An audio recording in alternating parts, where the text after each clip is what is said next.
उनके sports staff, उनके head coaches, उनके बैटिंग कोचेस, सारा सारा कुछ अनाउंस हुआ है टीम के अलावा। कोई बंदा डिस्कस नहीं हुआ। ये वाहिद आदमी है MS धोनी।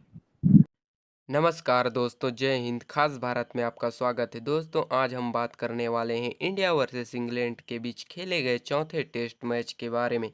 चौथे टेस्ट मैच को बेशक इंडिया ने जीत लिया है, लेकिन इसकी गूंज पूरी दुनिया में गूंजने लगी और इससे हमारे पड़ोसी देश यानी कि पाकिस्तान कैसे पीछे रह सकता है। तो दोस्तों, आज हम पड़ोसी देश पाकिस्तान के मीडिया के आए हुए कुछ रिएक्शन देखते हैं। तो दोस्तों, चलिए शुरू करते दुनिया हैं। का मैं तो उसे टॉप के कैप्टन में गिनता हूँ, जैसे चैपल वगैरह हो गए, इमरान खान हो गए, इस लाइन का कप्तान माइक ब्रेडली टाइप, इंडिया का certainly the best captain. So I think how bigger is the presence के हर जगह धोनी की बात हो रही है। And why not? I think it makes a lot of sense.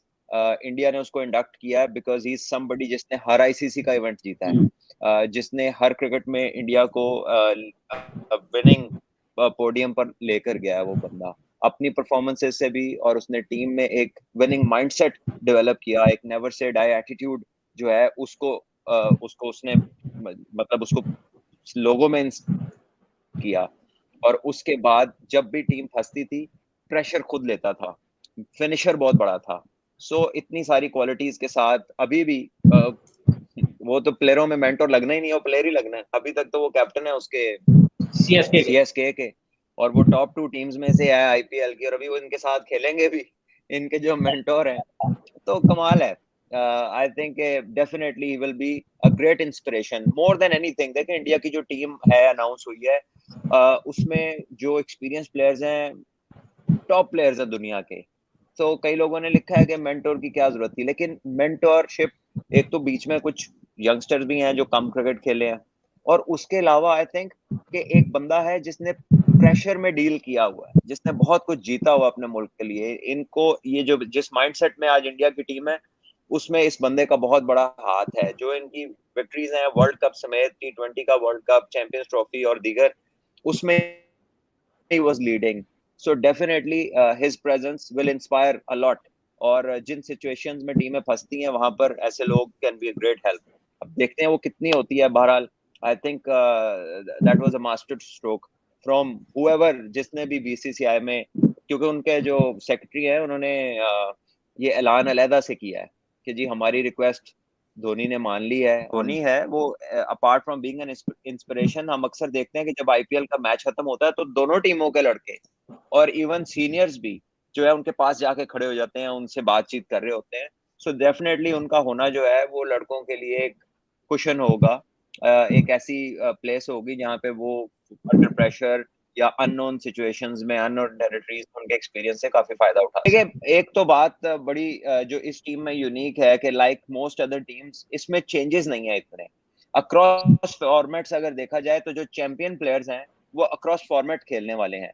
Rohit और केएल राहुल ही T20 का टॉप ऑर्डर है, वही टेस्ट का टॉप ऑर्डर है। और मोरलेस वनडे में भी रोहित ओपन करते हैं, कभी धवन के साथ केएल राहुल भी खेल रहे होते हैं। So they exist on in all 3 formats. Surya Kumar Yadav है, वो वनडेज भी खेल रहे थे, वो स्क्वाड में भी हैं। ऋषभ पंत भी सारे फॉर्मेट्स में खेलते हैं, ठीक है। हार्दिक पांड्या वो भी सब खेलते हैं। रविंद्र जडेजा है, ठीक है। अश्विन का इंक्लूजन जो है, it has come as a surprise. लोग एक्सपेक्ट नहीं कर रहे थे कि T20 में अश्विन होंगे, लेकिन आई थिंक कि ये जो स्पिन डोमिनेशन है इस अटैक के अंदर, आपको 5 स्पिनर्स इस टीम में नजर आते हैं। प्रोबेबली जो बात हमने कल की थी कि यहाँ पर बहुत क्रिकेट होनी है, आईपीएल होनी है, आईपीएल के बाद वर्ल्ड कप होना है, बैक टू बैक लोड होना है इन पिचेस के ऊपर। तो इन्होंने स्लोअर साइड पे जाना है, इन्होंने स्पिनिंग साइड पे जाना है। तो उसके लिए ये अब आपको पता चल रहा है कि यहाँ पर जो है 2 लेग स्पिनर है, एक left arm, 2 left arm spinner है, अक्षर पटेल और जडेजा, और उसके साथ एक अश्विन है, ठीक है। तो ये 5 हाई क्लास स्पिनर्स हैं, बिकॉज इनमें सबसे यंग तो मेरा ख्याल वही है, वरुण है, सॉरी वो है चाहर। तो ये दोनों जो स्पिनर्स हैं, वरुण और चाहर, ये यंग है इनकी स्लॉट के अंदर।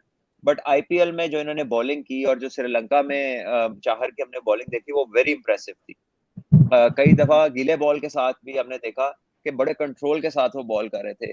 सो डेफिनेटली ये टीम बनाते वक्त इन्होंने वो कंडीशन उस वक्त के हिसाब से जहन में रखी है, तभी इसमें 3 फास्ट बॉलर्स हैं, एक फास्ट बॉलिंग ऑलराउंडर है पांड्या, और उसके साथ ये 5 जो है वो उनके स्पिनर्स हैं। और बैटिंग में अगर हम देखें तो जो उनके मेन प्लेयर्स हैं उन्होंने उन्हीं पे रिलाय किया है, और जो दोनों विकेट कीपर हैं वो भी बहुत डिसेंट बैट्समैन है, इवन जडेजा तक तो जो है वो आपको पता है ठीक ठाक बैटिंग करते हैं। So I think they have relied on their all format players mostly, and इनको सबसे बड़ा एडवांटेज भी यही है कि इनके जो सारे प्लेयर्स हैं वो अक्रॉस फॉर्मेट अच्छी क्रिकेट खेलते हैं। अगर इनके स्ट्राइक रेट्स भी देखें आप, जिसका जिक्र आजकल बहुत ज्यादा हो रहा है, तो इनके स्ट्राइक रेट्स भी अच्छे हैं, लेकिन स्ट्राइक रेट्स के साथ इनकी एवरेजेस बड़ी इंप्रेसिव है। मैच विनिंग कैपेबिलिटी बड़ी स्टैक, क्योंकि बहुत सारा एक्सपीरियंस है, बहुत सारी T20 क्रिकेट आईपीएल की सूरत में ये लोग खेलते हैं, तो मेरा ख्याल है कि it is a very well rounded squad.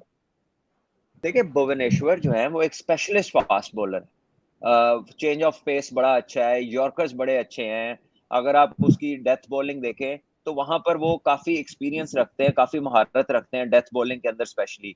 नया बॉल वो दो तरफ स्विंग कर सकते हैं, शर्दुल से इनकी पेस भी ज्यादा है। सो ये तो फास्ट बॉलिंग कैटेगरी में आते हैं। हाँ अगर हम शार्दुल ठाकुर की बात करें तो उनका कंपटीशन तो हार्दिक पांड्या से था, और हम सबको पता है कि अगर हार्दिक फिट हो तो वो इंडिया के ऑब्वियसली फर्स्ट प्रेफरेंस उन्हीं को मिलती है। हालांकि शार्दुल ने बड़ी आउटस्टैंडिंग परफॉर्मेंस की है, और करंट फॉर्म के साथ एज ए क्रिकेट एनालिस्ट आप कह सकते हैं, एज एन एक्सपर्ट के यार हो सकता था इसको भी रखा जा सकता था। बट एक चीज है कॉमन, अगर आप ऑस्ट्रेलिया की जब ऑस्ट्रेलिया की क्रिकेट बहुत शानदार थी कुछ अर्सा पहले, तो आप एक चीज नोट करते थे कि अगर उनका कोई बड़ा प्लेयर इंजर्ड होकर बाहर जाता था तो नया आने वाला बहुत जबरदस्त परफॉर्म करता था, लेकिन जैसे ही वो पुराना प्लेयर ठीक होता था वो फौरन वापस उसको उसकी जगह पे लाते थे, चाहे अंदर वाले की जैसी मर्जी परफॉर्मेंस हो। इसकी एग्जांपल मैं आपको देता हूं कि 2015 का वर्ल्ड कप था, तो ऑस्ट्रेलिया में था, ऑस्ट्रेलिया और इंग्लैंड का मैच था, माइकल क्लार्क अनफिट हो गए, कप्तान थे, उनकी जगह मैच खेला जॉर्ज बेली ने। जॉर्ज बेली ने ऑस्ट्रेलिया की कप्तानी की उस मैच में, 50-60 स्कोर किया, मैन ऑफ द मैच हुए। अगले मैच में क्लार्क फिट हुआ, क्लार्क कप्तान बन गया, जॉर्ज बेली बाहर 12th मैन बन गए। सो वो अंदर आए कप्तान की जगह पे, कप्तानी की, मैच जिताया, बाहर चले गए क्योंकि कप्तान असल वाला अंदर आ गया। तो यहाँ पर बड़ी जो टीमें हैं, जो सेटल्ड आउटफिट्स हैं, उसमें इस बात का बड़ा खास ख्याल रखा जाता है कि जो उनकी फर्स्ट 11 होती हैं उनको वो प्रेफर करते हैं, डिस्पाइट अगर उनमें थोड़ी बहुत उनकी फॉर्म अप एंड डाउन भी हो, बट अगर वो 75-80% भी ठीक है, फिट है, तो वो उन्हीं को प्रेफर करते हैं।